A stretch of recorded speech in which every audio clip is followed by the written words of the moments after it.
Apakah boleh setelah berwudu melakukan makan dan minum, kemudian makan apa, berat ataukah ringan, yang sekiranya bisa terkait dengan kondisi wudunya? Ini mungkin maksudnya apakah membatalkan wudu atau tidak. Mohon solusinya apakah ada dalam Al-Quran. Baik, kita bisa ambil teori tentang wudu pertama. Ada di Quran surah ke-5 Al-Maidah ayat yang ke-6, posisi paling kiri sebelah atas.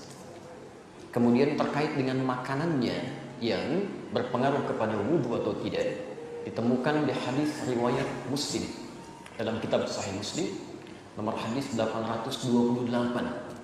Nanti kita coba uraikan keterkaitan di antara keduanya.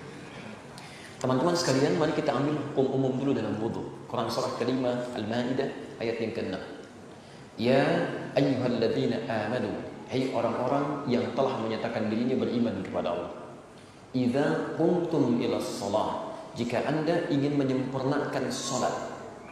Mohon garis bawahi dulu kalimat ini.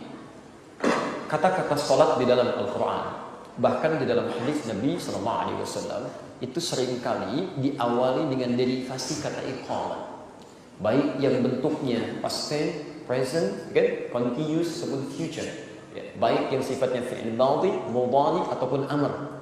Ya, aqimus shalah, yuqimunas shalah, wa aqimus shalah. Yuqimus shalah, iqamatis shalah. Nah, kata aqama yuqimu ini secara bahasa berarti sesuatu yang ditunaikan dengan sempurna. Ingat itu ya, sesuatu yang ditunaikan dengan sempurna.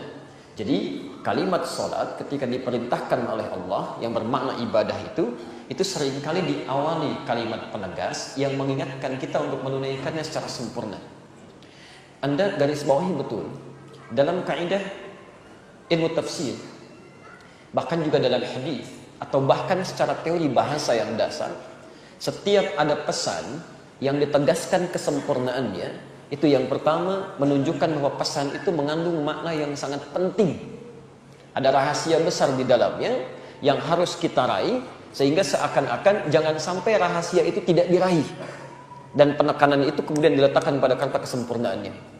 Kalau faidahnya, manfaatnya dari masalah yang ditampilkan atau informasi yang disampaikan tidak begitu penting, tentu kata sempurna ini tidak akan pernah dilekatkan pada kalimatnya.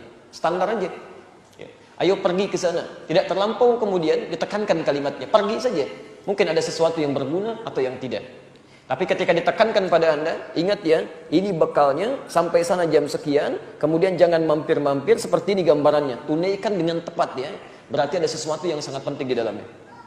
Baik, karena itu kemudian saya pernah sampaikan dalam kajian yang berbeda bahwa sholat itu selalu diawali dengan penekanan sempurna karena menghadirkan 5 keutamaan di dalamnya yang dimintakan langsung oleh Al-Quran dan ditegaskan oleh Nabi. Setiap orang yang sholat mesti dapat meraihnya.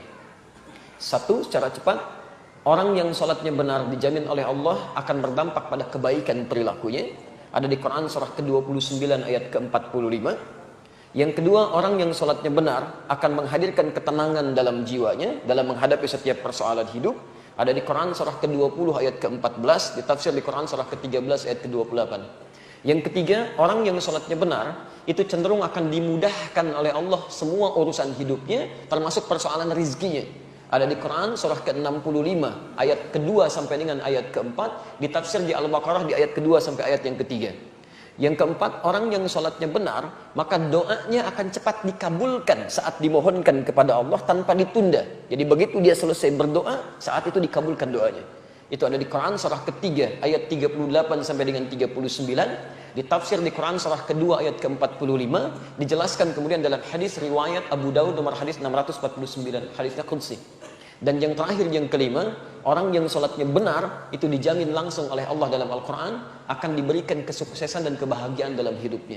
Itu ada di Quran surah ke-23 ayat 1 sampai dengan ayat keduanya.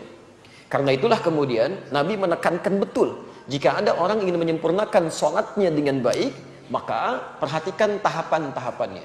Dalam Al-Quran disebutkan, satu, ternyata kesempurnaan sholat dimulai pertama kali bukan dalam takbir, tapi idza qumtum ila shalah faghsilu wujuhakum. Jika Anda ingin menunaikan salat dengan sempurna, sempurnakan dulu wudunya. Ingat, dimulai dari wudu.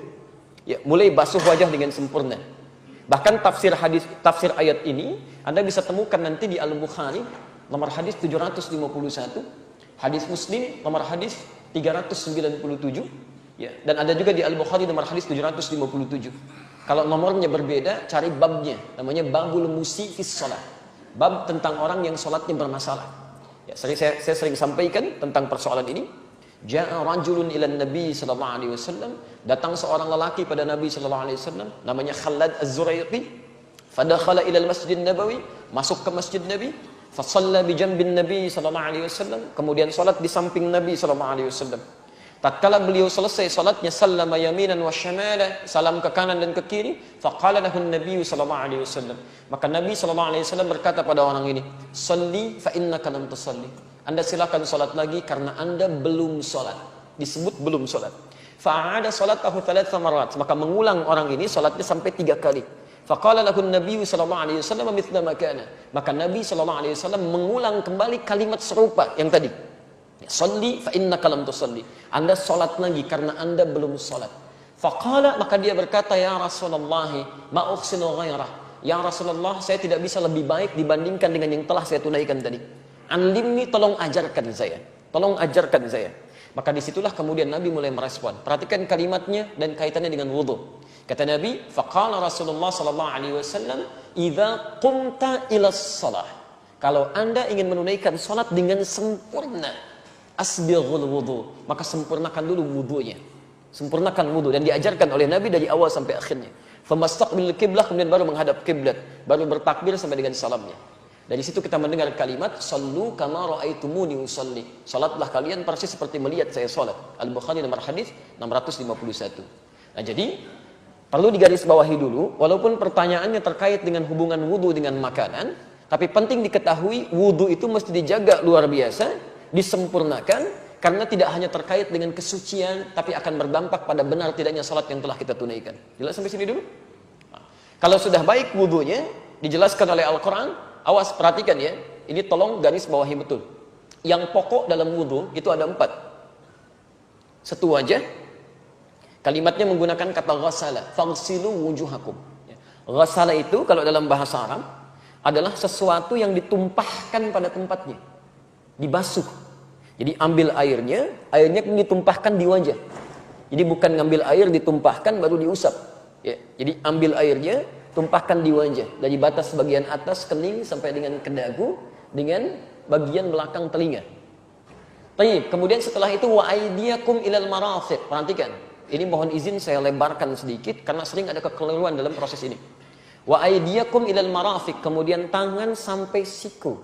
Ingat, tangan disebut tangan itu disebut yad dalam bahasa Arab, itu dari ujung jemari ini, asabi', sampai ke ujung ke sini.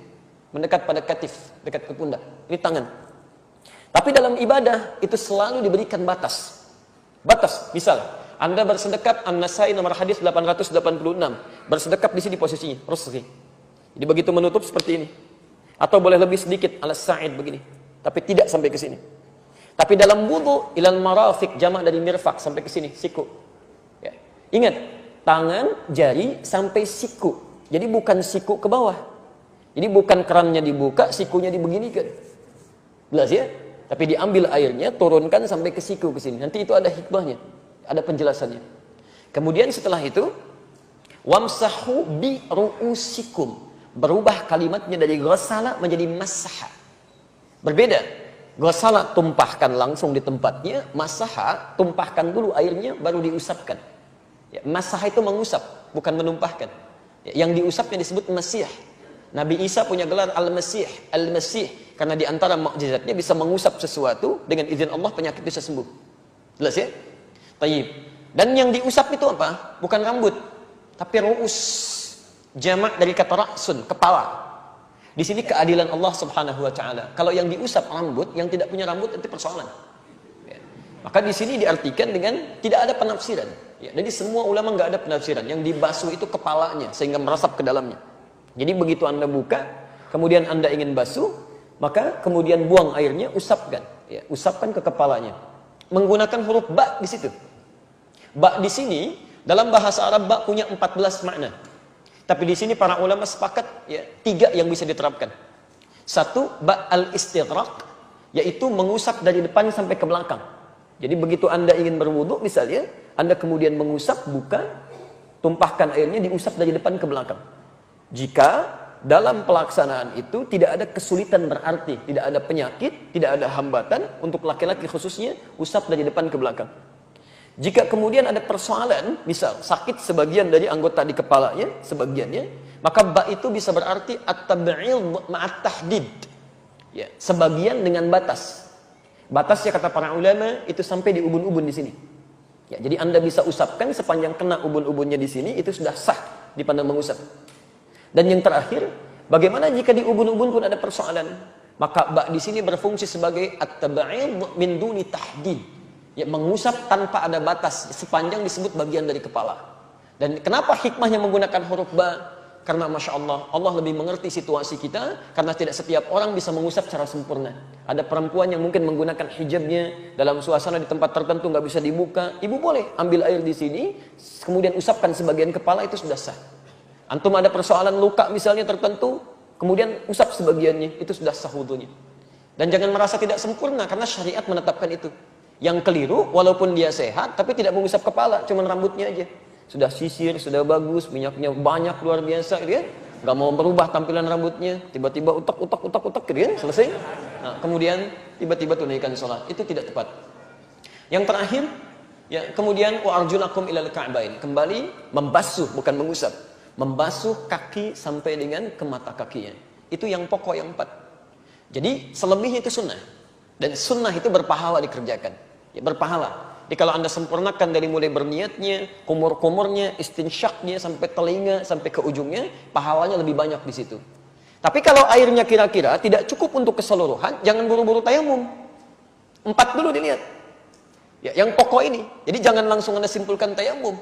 4 dulu kemudian Anda tunaikan ini. Kalau bisa dimaksimalkan yang 4 ini, maka dahulukan yang 4 untuk dibasuh. Baru setelah itu wudu Anda sempurna di sini. Kecuali bila tidak ditemukan sama sekali, fa illam tajidu ma'a. Wajada dalam bahasa Arab bukan berarti airnya enggak ada. Oh, hati-hati ya, fokus. Ada 3 keadaan. Diterjemah diartikan jika Anda tidak menemukan air. Kalimat bahasa Qur'annya menggunakan wajada, fa illam tajidu. Wajada itu bisa berarti 3 hal. Pertama, airnya sama sekali tidak ada. Itu jelas, tidak ada perdebatan di sini. Yang kedua, airnya ada, tapi sifatnya sangat terbatas. Digunakan untuk kepentingan yang lebih besar lagi. Ada buang hajat, ada macam-macam dan sebagainya. Seperti Anda di pesawat, ya kan? Atau di tempat tertentu, yang kalau Anda gunakan untuk wudu, bisa, madarat kepada aspek yang lainnya. Maka dalam hal ini, Anda diperkenankan, diberikan keringanan untuk tidak berwudu di sini. Nanti diganti dengan alternatif yang selanjutnya. Tayyib, yang ketiga, airnya ada. Dan berlimpah. Banyak, tidak ada masalah. Cuma Anda secara fisik tidak bisa menggunakan air itu. Karena secara medis mungkin sedang bermasalah, dokter menyarankan untuk tidak menggunakan air karena akan berdampak pada kesehatannya. Maka dalam situasi yang 3 ini, fatayammamu, silahkan Anda bertayamum.